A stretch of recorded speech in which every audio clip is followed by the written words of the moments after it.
Yes, everybody, welcome back to Talking Wolves. Welcome back to a brand new match preview on the channel. Hope you guys are keeping well. And here we are for another match preview as Wolves host Bournemouth this weekend. It's 4 matches unbeaten for Wolves, 2 wins on the spin. I mean, I think everybody would have taken that a few weeks ago, but Wolves are in a better position. I'm not going to say, we're out of trouble just yet. There's a lot of work to do, but this spell between now and Christmas really is pivotal for Wolverhampton Wanderers and a really big chance for Wolves to climb up the table, give themselves a little bit of breathing space.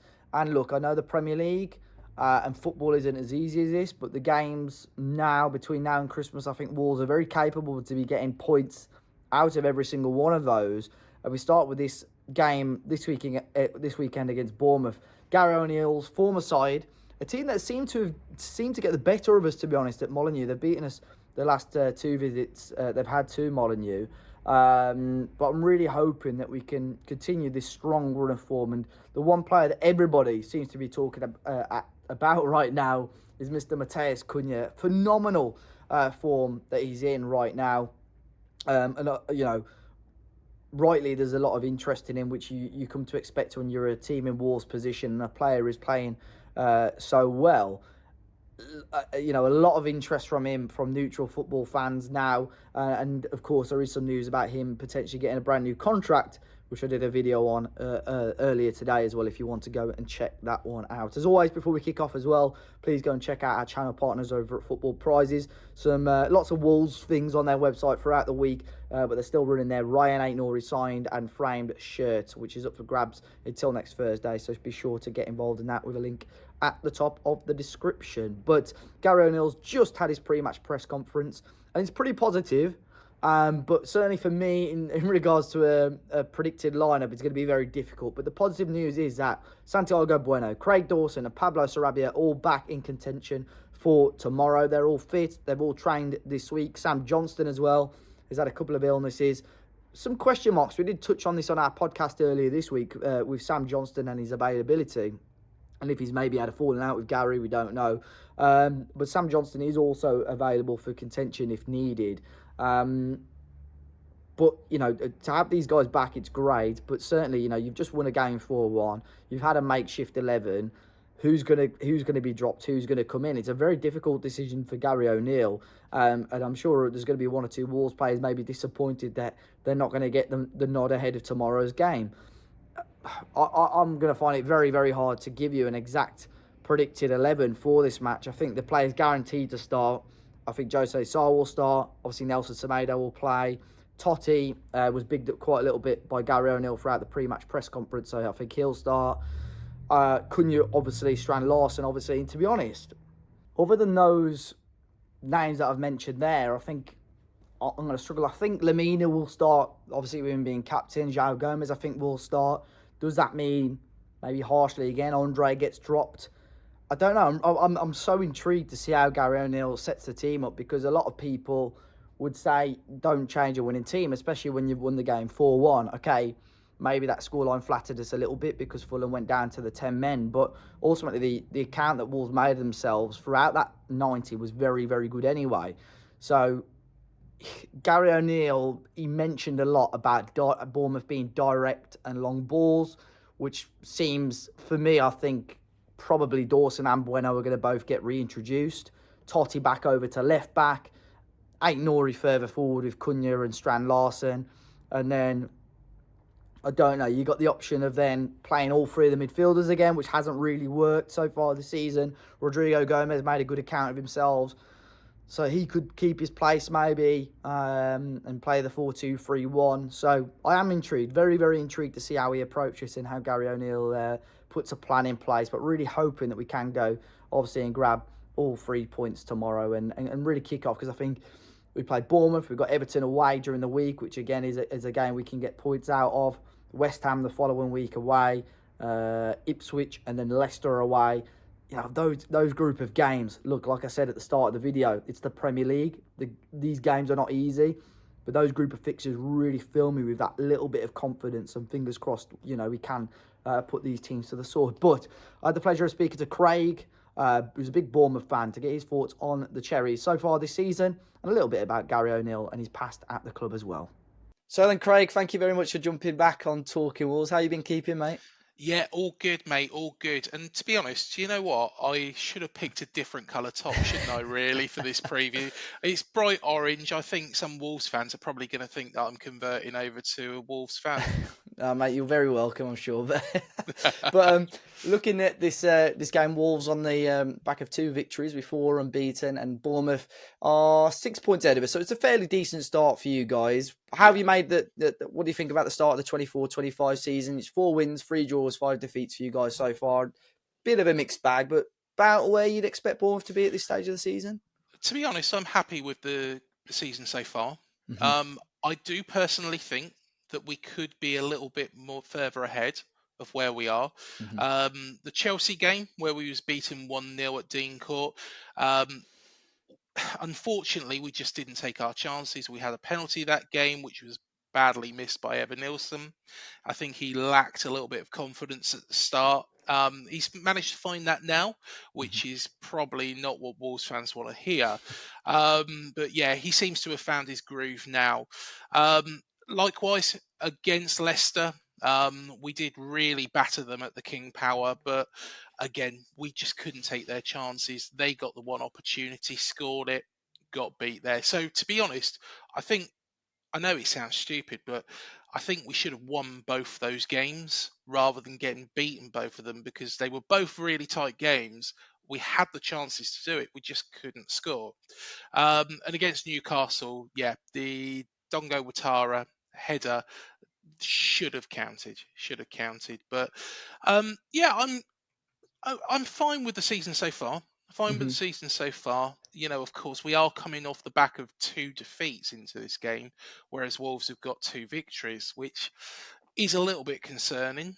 However, yeah, I think anybody who offered this to us at the start of the season would have taken it with both hands. Yeah, yeah. I mean, you want to make sure. I think teams of our stats, you want to start the season pretty solidly, and Yeah. sort of you don't want to be in the position Wolves have been in, where you're sort of dragged into sort of the bottom three of the early Hmm. parts of the season. But yeah, just having a quick look at your fixtures, like you said, you haven't won in the last two, but before that, you'd almost started Manchester City's horrible run that Yes. they're on Yeah. at the moment. And just looking through, it seems to be away from home. You haven't really been picking up the results that you'd want to be. You beat Hmm. Everton away earlier on in the season, but other than that, the away form has been a little bit patchy, which hopefully works in Wolves' favour. But I'm sure. I mean, we had you on the channel last year, Craig, and you were Yeah. fairly complimentary, obviously, towards Gary O'Neill, who spent a year at Bournemouth, got you out of trouble, and obviously was then Yeah. moved on in the summer. And I remember it was in and around this time last year, maybe a little bit earlier, when we played you away, and Wolves Hmm. Wolves got the win in the end. And Iraola was struggling to start with, Yeah. and I know there was, a little bit of um, a few Bournemouth fans that weren't too happy with that start. Ultimately, he turned it around, ended up being one of the nominees for manager of the season because of how well he did. What's your thoughts on him? How now? What has changed over the last 12 months at Bournemouth in terms of play style, the personnel that he's bringing in? Is it sort of almost like a new look Bournemouth over the last 12 months or so? Yeah, most definitely. I think what Iriola did was after that bad run of results at the start of last season, he went a little bit more direct. We were trying to control the game against Everton, which was the big one for me. You know, I honestly, after that game, I didn't see it working because it was pass, pass, pass, pass, pass. Oh, we've made a mistake. We've conceded. Um, that hasn't happened since because he went more direct. He knew that he was in trouble and it worked. He changed certain things in his style while still making us a lot more attractive to watch, making us a lot more effective. Our high press, has been excellent. Going back to last season, the Mm. game against Manchester United, we were all over them. We should have beaten them 5-6-0. So yeah, to be honest, Iriola has done a very, very good job at AFC Bournemouth. It didn't start well. And this season, he's continued the good form at the end of last year. To be honest, under Gary O'Neill, when we were safe, the previous season, just before he was sacked, um, I kind of feel that we took our foot off the gas. That didn't happen under Areola. and it's continued, to be really successful this year. That game you mentioned there, Dave, that win against Everton away Mm. from home probably is our worst performance of the season for 87 minutes. Mhm. And I just don't understand that game one bit, because we were terrible for 87 minutes. Everton are not particularly a very good side. When you go and play them, you will beat them. We've got I them would next have, Wednesday, so hopefully, Craig. I yeah, hope so. I would have money on it, Dave. Honestly, mate, I would have money on it. I hope so. I don't think they're very good at all. But for 87 minutes, we were terrible. We Mm. were awful, atrocious even. It felt like we was going back to what Iriola did right at the very start of last season. Probably it was more towards Scott Parker football. And then all of a sudden he's made the changes and it's just clicked into life. And for 8 minutes, we were unbelievable. And it shows how bad Everton were, that they conceded 3 goals in those 8 minutes with, and you could tell for that whole 8 minutes they were completely under the cosh. And that's what Bournemouth can do. That's Mm. what Bournemouth can do. Have we seen that for 90 minutes straight? I think we have in certain games. Against Manchester City, we Yeah. saw it. Against Arsenal, Arsenal fans were saying that because Saliba was sent off, that was the reason we beat them. No, it wasn't. We beat them, because we were that much better, and we were the better team before Saliba was sent off Yeah. on Yeah. the 30th minute. So we can play like that all the time. Unfortunately, against Brentford away recently, that was a bit poor. We made silly mistakes at the back. My main concern, and this is a big, big concern for me, is why we're persisting with Kepa rather than playing Mark Travers, who played so well against Manchester City. He was excellent. When he was called upon, the goal from Guardiola, he couldn't do anything against about. It was a fantastic header. No goalkeeper would have saved that. However, I think, Travers, when he was called upon and had an opportunity to save that ball, he did so perfectly. And then, of course, Kepa's come back and, gone straight back into the side. And I think Kepa, he's a goalkeeper that plays out from the back, but I just sometimes feel that, he leaves us open. He makes certain mistakes. His positioning for the first goal against Brighton was poor, and yeah, that's my main concern. But yeah, overall, I'm very, very happy. Yeah, it's an interesting one with the goalkeeper situation. Wolves have had a fairly similar situation. You may have Yeah, seen we've got Sam Johnson and Jose Sarr at the moment, and sort of two number ones fighting for that one that same place. And at the moment, Sarr is because of his performance against Manchester City, he had a really good game, and ultimately Gary O'Neill sided with him and stuck with him.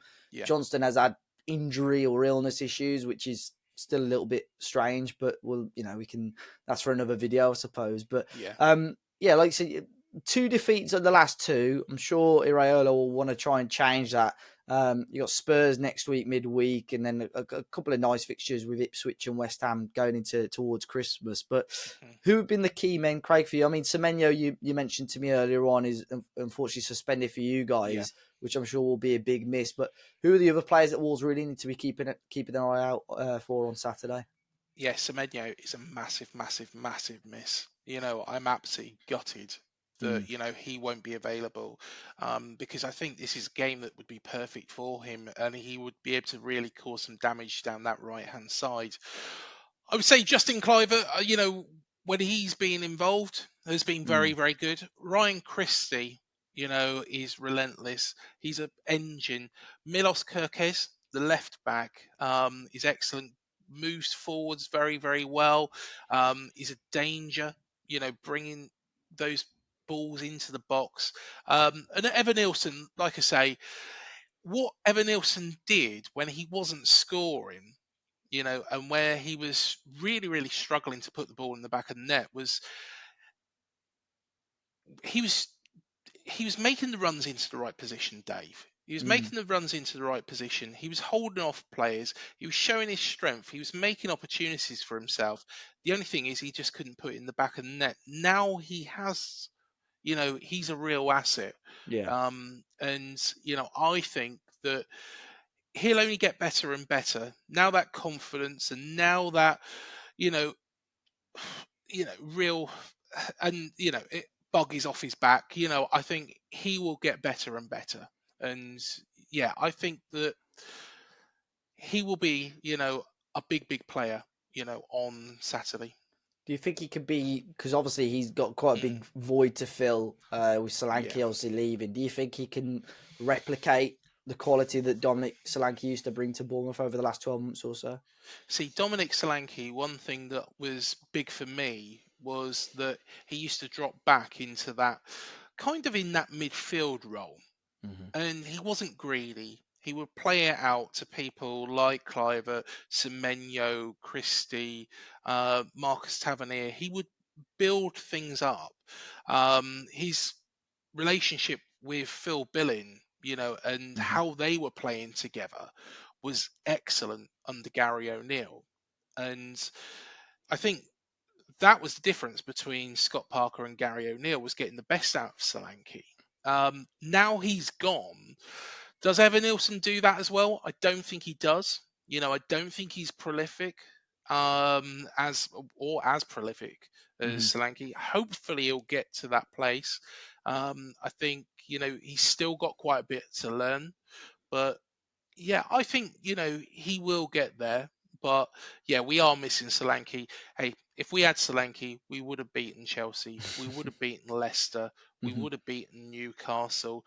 And to be honest, we probably would have got a goal in the Brentford game. I think the Brighton one, I think that Fabian Hertzler, really did his homework on us. And I'm sure Gary O'Neill is probably looking at that game and thinking, right, okay, if we can make sure that we minimize their spaces, and, put them under pressure, condense that midfield a little bit, then we might get something out of this game. So hopefully he's not paid much attention to that Brighton defeat.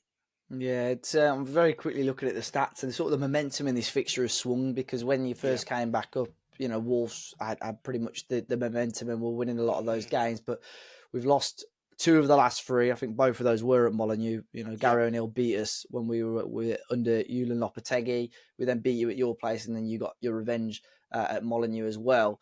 But like I said, it'd be interesting. I think both clubs are under sort of different directions to what we have been over the last 12 or 18 months or so. So it is going to be quite an intriguing fixture. And I think in terms of quality, both clubs have got very good quality in certain areas as well, Craig.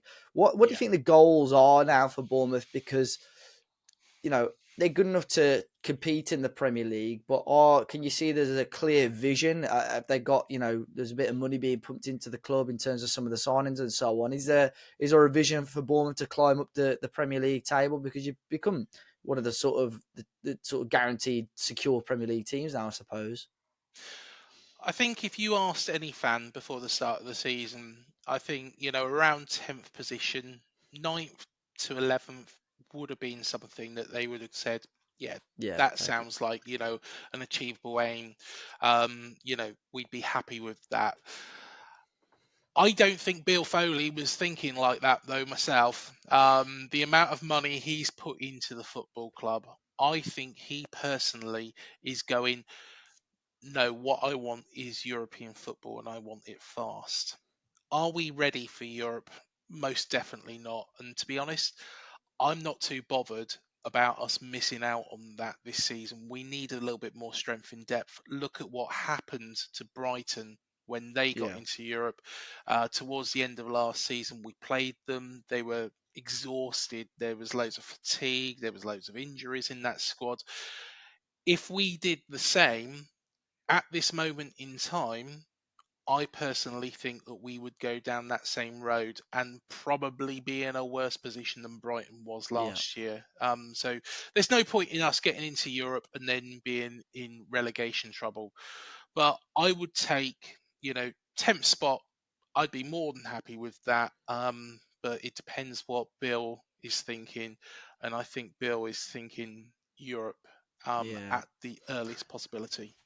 I mean, it's an amazing adventure. I mean, it came up on my memories on Facebook today. It's been 5 years since we were in Europe. I was in Portugal, Braga away this time 5 years ago. So Yeah, it's an amazing experience. Don't get me wrong. I'd be intrigued to see Real yeah. Madrid come to Bournemouth away or something like that. To be honest, I think that'd be intriguing. Are there any? Because your stadium, I would assume, is probably the smallest. Is it at the moment in the league?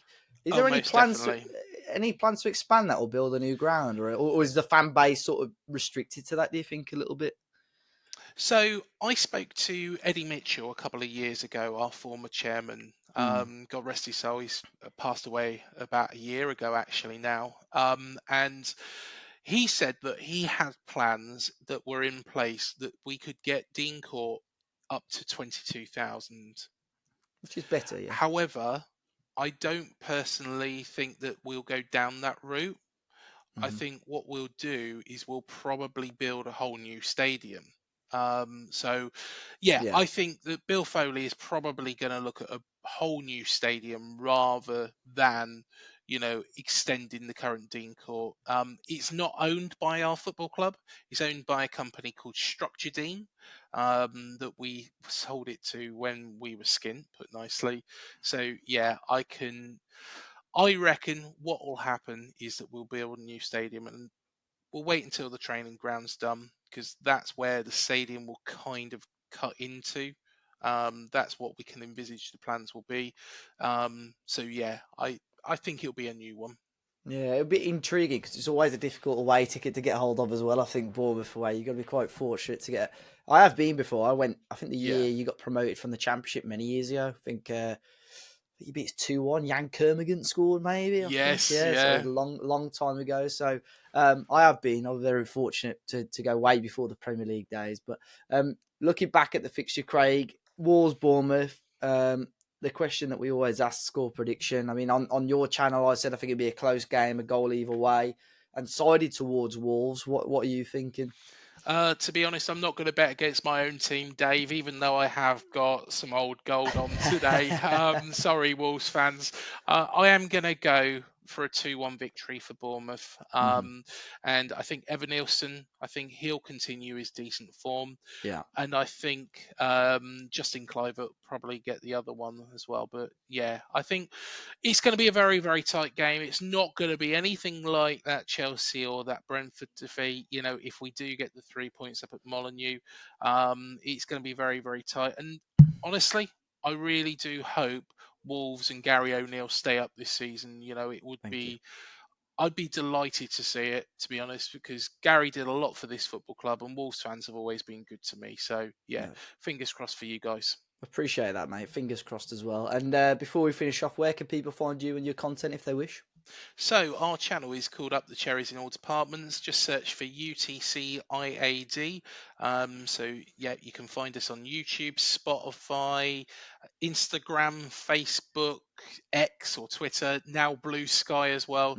Yeah. So it's all the same handle, UTCIAD AFCB. Yeah, come and find us and have a little watch at some of the interviews that we've done as well with some special guests.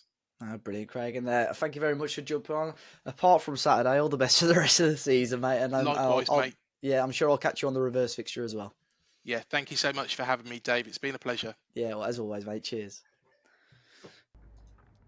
Big thanks to Craig. I'll make sure I leave a link to his channels in the description down below. As always, be sure to hit the like button down below, guys. Subscribe to the channel if you haven't already. Let me know your thoughts ahead of this game and maybe your score predictions in the comments down below. And as always, look after yourselves, and I'll catch you on the next one.